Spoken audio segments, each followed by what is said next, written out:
So the book 100 Years of Solitude, or Cien Años de Soledad, by Gabriel García Márquez, is one of the great literary works of the last century, but what if I told you that the book's iconic town, Macondo, exists in real life?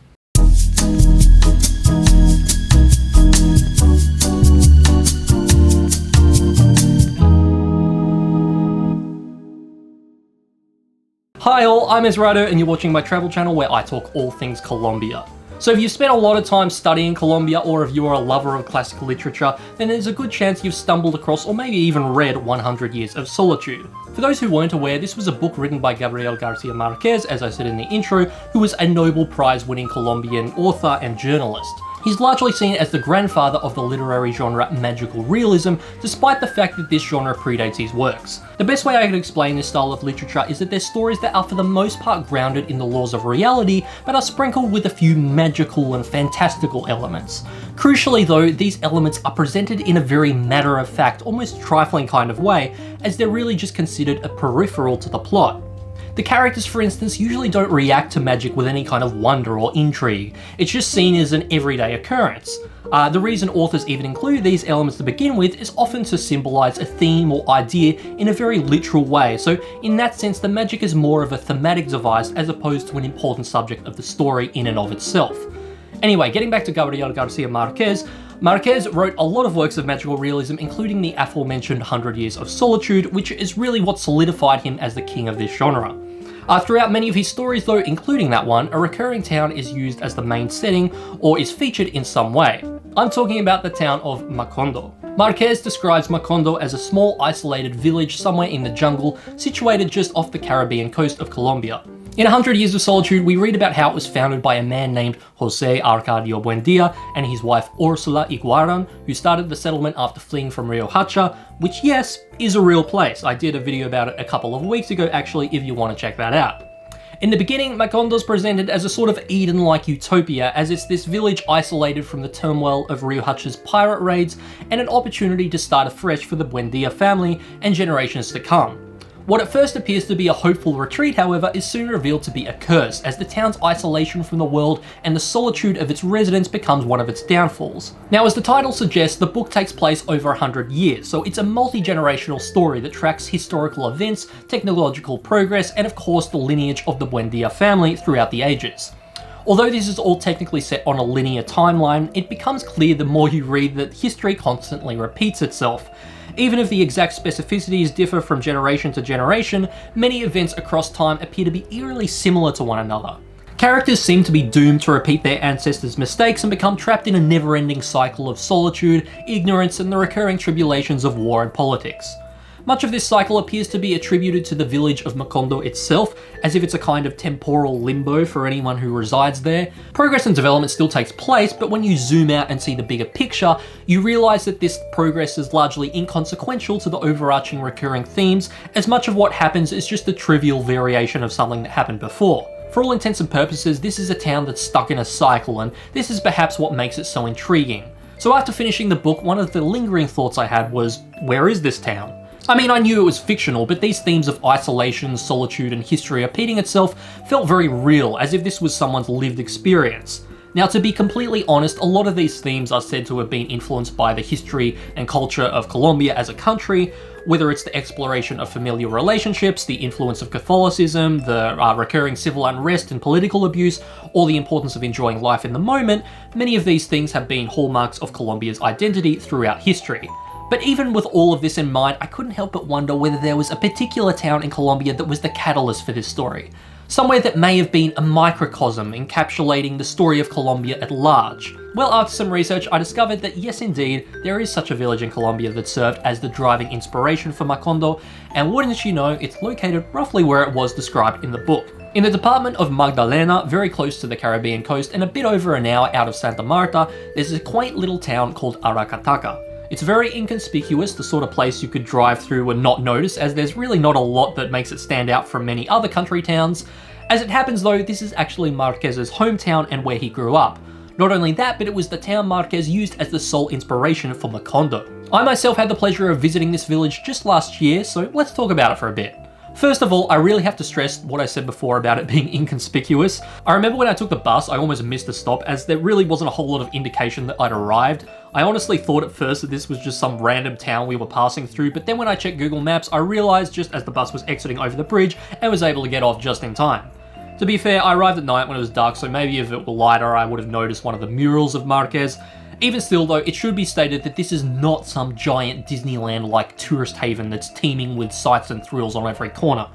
No, this is a small country town, and I'll be real with you, if it wasn't for the association with Marquez, it's really not the sort of place you'd go out of your way to visit. Don't get me wrong, Colombia has plenty of country towns that are worth visiting, where they have amazing colonial buildings or an explosion of colour, but in Aracataca, there's not a whole lot that's going to immediately catch your attention, beyond its link to Macondo. The more I think about this though, the more I realise that this makes a lot of sense. As I said before, Macondo is portrayed as a village that's isolated from the rest of the world, at least in the beginning. Its residents feel disconnected from anything outside the town and are often ignorant to current national events and progress, as news and information takes a long time to reach the village. Although it slowly does develop over generations, it never loses its identity as a town trapped in time, as like I said before, it's meant to be a symbol for the cyclical nature of history. So with all that in mind, I can kind of see how a country town fits the bill for that description.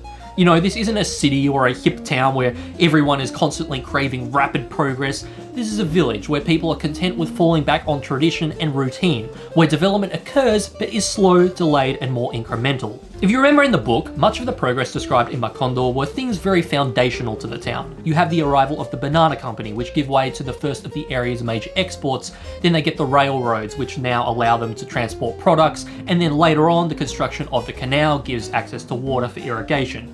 This isn't some hyper-developed metropolis boasting about its 30th McDonald's, nor is it a sparkly Instagrammable village full of souvenir shops and attractions for tourists.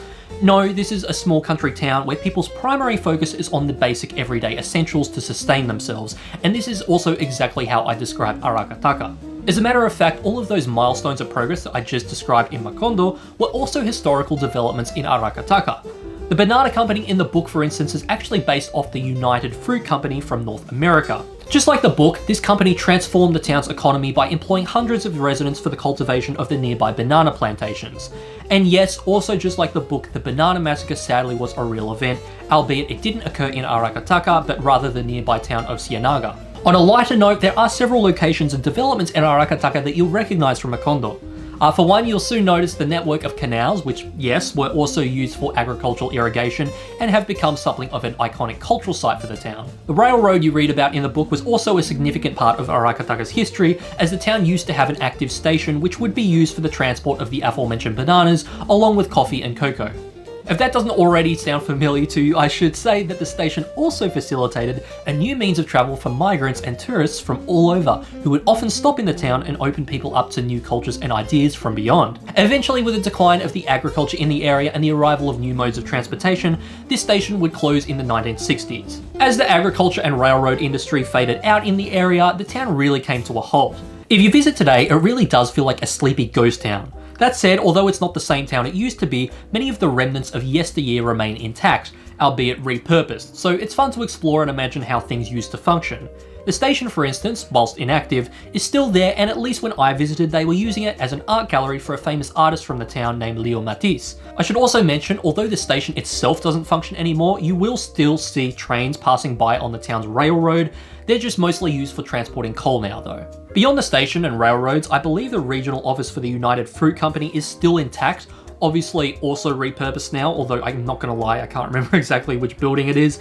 Anyway, in terms of where the town's at now, it really is most known as the town where Marquez was born, and so a lot of what you'll see caters to this interest. The main tourist attraction is actually a recreation of his old family home, full of original furniture items and memorabilia significant to his upbringing. There's also a hotel you can stay in that's themed around 100 years of solitude. It's a bit kitsch, as it's also full of gnomes everywhere for some reason, but for just a night it's a bit of fun. Outside of these things and a few murals and statues though, a lot of Aracataca's residents apparently aren't fully aware of just how far and wide Marquez's legacy extends, and so despite this having potential to be a tourist hotspot, this really hasn't been fully tapped into yet. As such, the economy isn't particularly strong, with many living in poverty or struggling to make ends meet. So as a takeaway to end this video, I just wanted to say, if you're a fan of Gabriel García Márquez or 100 Years of Solitude or any of his other works, maybe show this town some love and give it a visit.